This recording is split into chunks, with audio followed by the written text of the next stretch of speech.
Sur 18 thématiques par rapport aux réformes électorales, 5 ont été acceptées et les autres ont été rejetées. Nous allons en parler avec les députés nationaux, Ngoï Kassanji, par rapport aux réformes électorales. La loi, est-ce que cette loi a été taillée sur mesure pour permettre à ce que d'autres candidats soient élus à l'élection présidentielle, législative et sénatoriale en 2023? Nous allons en parler. Monsieur les députés nationaux, bienvenue. Merci. La loi électorale telle que présentée, les initiateurs disent qu'elle a été torpillée. Pour eux, ce n'est pas ce dont ils voulaient de cette loi électorale. Bien, vous savez, vous pouvez initier une loi, mais il appartient à la plénière d'en endosser la quintessence. Donc, d'en déterminer la quintessence. Est-ce que vous, d'abord, vous êtes satisfait de la manière dont cette loi a été traitée au niveau de l'Assemblée nationale? Bien sûr, il y a des points positifs, parce que dans la proposition de loi, il y avait certaines thématiques qui énervaient la Constitution. Comme par exemple les seuils électoraux qui a été bien élagué. Les seuils électoraux, tout le monde ne pouvait pas. Alors que nous sommes dans un pays fragile, il faut donner la chance à tous les partis, à tous les leaders locaux de trouver leur compte. Alors le seuil préjudiciait certains petits partis. Et donc là, au niveau des 60% des sièges, je crois que c'est allégé. Et donc les leaders locaux peuvent avoir la possibilité d'être élus. Les petits partis peuvent avoir la possibilité d'être élus, d'atteindre les 60%. Il y a aussi un autre point qui divise, c'est la publication des résultats par bureau des votes. Pour certains, ils disent que c'est une manière pour l'Union sacrée de préparer la fraude électorale. Pourquoi? Mais ça a été élagué, la publication des résultats par bureau des votes. Je sais que... Parce qu'ils voulaient assez que les bureaux, chaque bureau des votes, qu'on publie chaque bureau des votes pour plus de clarté. Oui, le souhait. Mais... Ça, c'est mon avis. Hein. Le souhait. Alors, moi, je ne suis pas la plénière. Le souhait serait que l'on publie les résultats bureau par bureau. Comme ça s'est fait partout dans les grandes démocraties. Mais hélas, la plénière en a décidé autrement en donnant les prérogatives au président de la CENI, seul le président, de publier les résultats. Mais par contre, on continue avec les systèmes d'afficher les résultats au bureau de vote. Mais est-ce que vous ne voyez pas que c'est déjà les décors des contestations qui est déjà planté? Bien, tant que dans les dispositions, dans les options levées, il y a aussi, on a obligé à la CENI de mettre à la disposition de tous les témoins les PV. Tant que les témoins disposent de PV, je ne vois pas par où les décors de la fraude est planté. Est-ce que vous ne voyez pas que cette loi électorale, dite Lokondo, par rapport à la scène, rien n'a bougé, parce qu'ils voulaient quand même qu'il y ait un peu de réajustement par rapport à la loi électorale de 2018, mais celle d'aujourd'hui, c'est presque la copie conforme de 2018. Bien sûr qu'il y en a eu. Hein. Il y a eu les avancées, les régimes de sanctions à infliger aux acteurs, aux parties prenantes. Oui, le régime des sanctions, par exemple, infligé au président de la CENI, ce régime aussi a été élagué. Bien, c'est déterminé déjà par certaines dispositions déjà qui sont en vigueur, qui déterminent la sanction à infliger. Vous voyez, nous avons dans notre pays, il y a le code pénal qui réprime la corruption et autres antivaleurs. Donc on ne peut pas, dans une loi électorale, porter atteinte aux dispositions qui existent. Donc au code pénal, par exemple. Mais il faut laisser le code pénal fonctionner. Ce n'est pas le renforcement un peu de ces dispositions. On ne porte pas atteinte. S'ils trouvent mieux que les présidents de la CENI puissent répondre de ces actes quand il y a violation de certaines consignes électorales, il pourra certainement être sanctionné. Mais si c'est avéré si c'est avéré qu'il a été responsable quelque part de la fraude, apporter les preuves. Il appartient à celui qui dénonce d'en apporter les preuves. Apporter les preuves, en ce moment-là, les juges vont les sanctionner. La fois passée, lorsque je vous ai reçu, vous avez été contre la disposition selon laquelle on ne peut pas avoir des suppléants, donc des suppléants de même famille. Donc pour vous, vous étiez pour, vous vouliez assez que ça puisse continuer et on a maintenu votre position. Bien, vous êtes satisfait, vous êtes content. C'est Bangui Kassanji qui veut que ça soit maintenu, mais c'est la Constitution. Lisez l'article 13 de la Constitution, qu'on ne peut pas, pour accéder aux fonctions publiques, faire l'objet de discriminations pour son appartenance à une famille, son appartenance à une tribu, à une ethnie, etc. Donc ça, c'est la Constitution. Mais quand vous votez une loi qui énerve la Constitution, c'est une disposition qui énerve la Constitution, eh bien, vous êtes à côté. Donc, on n'a fait que respecter, c'est pas Ngoï Kassanji. Moi, j'ai plaidé pour le respect des dispositions constitutionnelles. Voilà. Donc, sur ce cas-là, puisque la plénière a respecté les dispositions constitutionnelles, en tout cas, je félicite mes collègues. Et est-ce que cette loi a été taillée sur mesure? Je ne pense pas. Vous savez, il faut se référer aux circonstances dans lesquelles cette proposition de loi est intervenue. Le G13 a vu les évêques, les pasteurs de l'église protestante, la société civile, le président de la République, tous les acteurs politiques. Vous voyez? Donc, c'était quelque chose, même s'ils avaient toute la bonne volonté, mais oui, vous pouvez avoir toute la bonne volonté, mais il y a aussi quelque part la loi fondamentale qu'il faut y respecter. Mais aussi les prérogatives de la plénière de l'Assemblée nationale. Oui, mais le G13 dont fait allusion a claqué la porte parce qu'il n'y a pas eu les débats. Il a jugé bon d'éclaquer la porte de la plénière. Et vous aviez continué sans le G13, qui est d'ailleurs l'un des initiateurs, sans l'opposition. Mais vous ne voyez pas que c'est quelque chose que vous-même, il n'y a pas de contradiction, il n'y a pas d'opposition. La démocratie est vraiment entachée. Mais c'est ça aussi la démocratie. Oui. Malheureusement, la démocratie, c'est la loi de la majorité. Mais pourquoi vous ne faites pas aussi des concessions aussi? Vous tenez compte aussi des autres, tenez compte de ce que les autres peuvent aussi proposer. Écoutez, partout, dans toutes les démocraties, l'opposition a toujours sa part. Mais c'est la majorité qui décide dans la démocratie. L'opposition a aussi travaillé à sa manière pour renverser cette majorité, pour accéder au pouvoir. Il faut que l'autorité arrive à convaincre. Il s'est fait que quand vous faites votre proposition de loi, vous l'amenez à la plénière, ce n'est plus vous, c'est l'autorité de la plénière qui en décide. Et donc là, mais dès lors que vous torpillez ce qui a été fait, c'est pas sincère aussi. Non, mais il y a eu des débats. Pour les G13, la manière dont ils ont proposé, ce n'est pas de cette manière dont vous êtes en train d'en débattre. Mais écoutez, les 19 options étaient présentées à la plénière et la plénière s'est chargée d'en débattre. Ils ont exposé. Moi, par exemple, j'étais intervenu à la première plénière pour contester certaines dispositions, appuyer d'autres. Et donc, d'autres collègues l'ont fait. Il y a eu débat. Ils sont venus répliquer à la plénière. Ils sont venus aux députés qui étaient intervenus contre eux. Ils sont venus répliquer. Eh bien, mais il s'avère que bon, la plénière en a décidé autrement. Il faut se plier. Si vous êtes minorisé, il faut se plier à la majorité. C'est aussi ça la conséquence de la démocratie. Voilà. Et si vous êtes minoritaire, mais on vous accuse de ne pas être sincère par rapport à ça.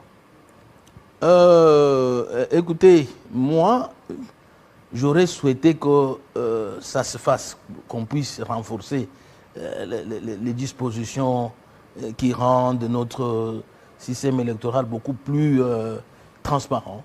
J'aurais souhaité ça. Est-ce que Henri Thomas Lokondo serait fier de la loi telle qu'il a voulu que ça soit? Bon, c'est un démocrate. Hein. Henri Thomas Leconde, c'est un démocrate. Et je crois que parfois, il levait ses options d'une manière personnelle qui allait à l'encontre de la volonté de sa famille politique. Et j'ose croire que peut-être il pouvait faire chemin seul, mais contre ses collègues, le connaissant. Alors, dès lors qu'on avait élagué la loi sur la congolité, comment vous avez ressenti? Bien, bon, moi, tu sais que Jean-David, moi, je suis tout à fait démocrate. Je sais que la Constitution détermine qui est congolais, qui ne l'est pas. Être né sur le sol congolais, même si vous êtes étranger, américain, etc., vous êtes congolais. Avoir un parent congolais, vous l'êtes. Et donc, le problème, notre combat devait être de prêcher le patriotisme, l'amour de la patrie. Aujourd'hui, nous voyons ceux qui sont, entre guillemets, 100% congolais, aujourd'hui, qui trahissent la nation, qui sont en train de s'allier avec les ennemis de la nation. Vous allez me dire qu'ils sont congolais? Non. Mais par contre, on a vu un colonel, Mamadou Ndala, qui a été tué. Est-ce que vous savez qu'il avait des origines, je ne sais pas, togolais, quelque chose comme ça, de Colaise? Il y avait un parent qui n'était pas originaire du Congo. Et donc, mais ce qu'il a donné à la nation, la fierté qu'il a donnée à l'armée, vous allez me dire qu'il n'était pas congolais? Donc, ce sont des débats, moi, que je considère parfois de... Vous n'êtes pas extrémiste, on vous sent. On vous sent pas extrémiste comme les autres. Non, je ne suis pas de ces gens-là. Il faut... Voilà, Ngoï Kassanji, au Katanga, il y a un forum sur la réconciliation entre Katangais. Pourquoi vous ne pouvez pas aussi vous inspirer? Parce qu'aujourd'hui, il y a des conflits Benachima, ceci au niveau du Kasaï, pour certainement trouver aussi une entente entre vous. Et si déjà toutes les autres provinces emboîtaient les pas, vous ne voyez pas que le Congo sera gagnant? Vous savez que moi, j'ai toujours souhaité de s'asseoir sous l'arbre à palabre. Donc, c'est dans nos coutumes, la réconciliation et le maître bon. Et donc, j'ai toujours proposé qu'à ce jour, c'est lui qui incarne le plus grand leadership, bon, bien sûr national, mais kassaïen, c'est le président de la République. Aujourd'hui, là-bas au Katanga, il y a eu l'évêque, l'évêque qui a initié la réconciliation. Je pense qu'on ferait la même chose chez nous, les évêques de chez nous feraient la même chose pour parler de la réconciliation du peuple kassaïen et des initiatives de développement, pour que tout le monde s'implique dans les processus de développement. Je crois que c'est à saluer. Je l'ai dit la fois dernière dans un forum comme ça. Je souhaite que ça se fasse le plus rapidement possible. Même au niveau du Kasaï? Bien sûr.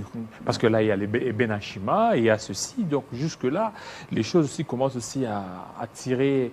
Il y a des tireurs des ficelles de part et d'autre. Bien, j'étais gouverneur, vous le savez, pendant 12 ans. Oui. J'ai géré cette crise-là, au début en 2008. Et j'avais mis en place les dispositifs. Depuis 2008, mais ça continue toujours. Depuis 2008, de 2008 jusqu'à ce que j'étais parti de là, c'était calme. Parce que j'avais mis les mais là, dispositifs. c'est quoi? Qu'est-ce qui justifie? Qu'est-ce qui fait à ce qu'aujourd'hui que ça puisse ressurgir? Il y a l'absence de l'autorité de l'État. L'absence. Tout simplement. Parce que l'autorité doit prendre les dispositions nécessaires qui s'imposent pour sécuriser les tribus qui sont dans les territoires de Katanga. On connaît ce qui se passe. Moi, j'avais mis en place les dispositifs sécuritaires. Il y avait une zone tampon qu'aujourd'hui, qui a été occupée par les autres. Donc, on a lâché ces dispositifs-là. C'est ce qui a créé des problèmes.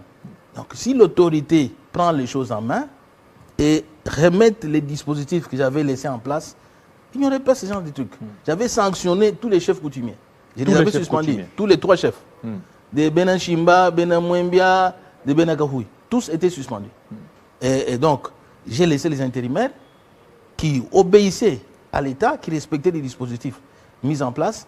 Et j'avais installé les zones tampons de part et d'autre qu'on ne pouvait pas franchir. Et donc, on a maintenu la paix jusqu'à ce que je parte de là. Et maintenant, aujourd'hui, tous les suspendus ont repris leurs fonctions? Ils ont repris. À mon époque, Oui. ils avaient repris parce qu'ils étaient devenus civiques. Civilisés. Ils avaient repris, mais les dispositifs continuaient. Et donc, parce qu'il faut prévenir, il ne faut pas subir. Il ne faut pas laisser le peuple s'entretuer. Est-ce que c'était durable, la mesure que vous avez prise? Parce qu'aujourd'hui, ça vient encore de reprendre. Mais la mesure prise était indiquée dans la mesure où, de 2008, comme je vous l'ai dit, Oui. jusqu'en 2018, 19 même d'ailleurs, Pratiquement rien 10 ans, de pareil. Ok. Donc il n'y avait pas des tueries, des attaques interethniques. Non, c'était calme. Et tout le monde respectait les dispositifs et l'État était là. La sécurité était installée. Et quelque chose de bon sortira du Katanga aujourd'hui, tel que vous voyez 3 jours de ce forum? Je pense s'il y a sincérité, s'il n'y a pas de buts obscurs. Vous savez, c'est la politique qui dérange parfois tout. Hein. Si vous avez des buts politiques, sachez que si chacun ne trouve pas son compte, ça n'aboutira à rien. Mais si le but réel, c'est la véritable réconciliation du peuple, je crois qu'il y aura les résultats extraordinaires. Donc, les résultats extraordinaires. Ngoï Kassanji, vous êtes là, aujourd'hui c'est le 17.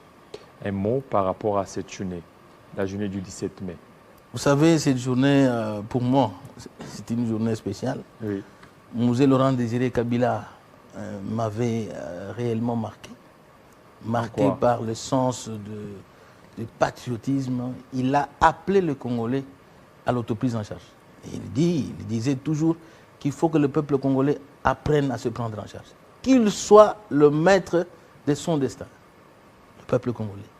Et donc, si nous sommes tournés vers l'Occident, si on n'arrive pas à se prendre en charge, si on ne poursuit pas l'idéal, j'ai suivi le champion, Martin Bakole, qui parlait de sa vie, de ce qu'il a fait à Kinshasa. Comment il a souffert. Il a même fait les receveurs, le Wewa. Mais on se moque de Wewa. Pourquoi il faisait ça? Il poursuivait l'idéal. Il voulait arriver quelque part à se prendre en charge. C'est vous, ça me dit que c'est vous qui avez amené les Wewa ici à Kinshasa? Par votre politique. Là. Écoutez, le peuple kassaïen, oui. je me suis toujours moqué de ces gens qui parlent de trucs pareils. Il n'y a pas de son métier. Oui. Quelqu'un qui travaille. Et vous avez acheté à tous les Wewa des motos, par-ci par-là, des motos venues d'ailleurs, et puis vous leur avez donné. Jean-David, moi en Boujma, j'ai vu les débuts de l'affaire moto, taxi moto, comme on le dit. Une dizaine de motos, ça a commencé comme ça. Et du coup, c'était des milliers de motos sur la ville. Et la ville était saturée. Et ils ont fait quoi? Les Kassaïens, c'est quelqu'un qui sait se battre dans le monde des affaires. Il a exporté cette moto à Kinshasa.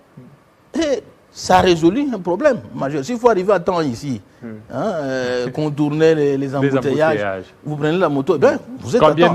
Quand même, il y a un peu des déviations de leur part. Hein. Oui, les antivaleurs, il faut les réprimer. Ouais. Il y a ils la sont sécurité. Ici, ils sont à Goma, ils sont au niveau de Lubumbashi, c'est plein, ils envahissent trop. C'est pas seulement ici. Allez en Chine, vous trouverez même les taxis vélos. Et vous aussi, vous avez aussi acheté des motos. À votre époque, vous aviez donné à quelques jeunes. Bon, je suis un businessman quelque part. Il dit que vous aviez acheté des motos, vous leur avez donné, il dit que non, prenez-vous en charge par rapport à la journée du 17 mai. Hein? Vous savez, c'est lui qui travaille. La Bible dit que l'homme mangera à la sueur de son front. Que le faible ne mange pas non plus. Ça, c'est la Bible. Mais c'est lui qui travaille, qui n'est pas à la maison, qui attend jusqu'à 40 ans, que ses parents le nourrissent. Mais il se bat pour faire quelque chose, pour payer ses taxes, pour se prendre en charge, trouver à manger, s'habiller. Il faut féliciter ce monsieur-là. Il faut féliciter ce monsieur-là. Donc, le Kassaïen, c'est un homme entreprenant, comme notre frère Bako le disait, oui. Du receveur à la moto. Et la puis boxe professionnelle. Oui. Aujourd'hui, il est champion. Vous voyez, il est millionnaire. Ah voilà. Donc, il poursuit l'idéal. Il y en a qui ont fait la moto, qui se sont achetés des immeubles ici, qui sont construits des immeubles ici, je vous l'informe.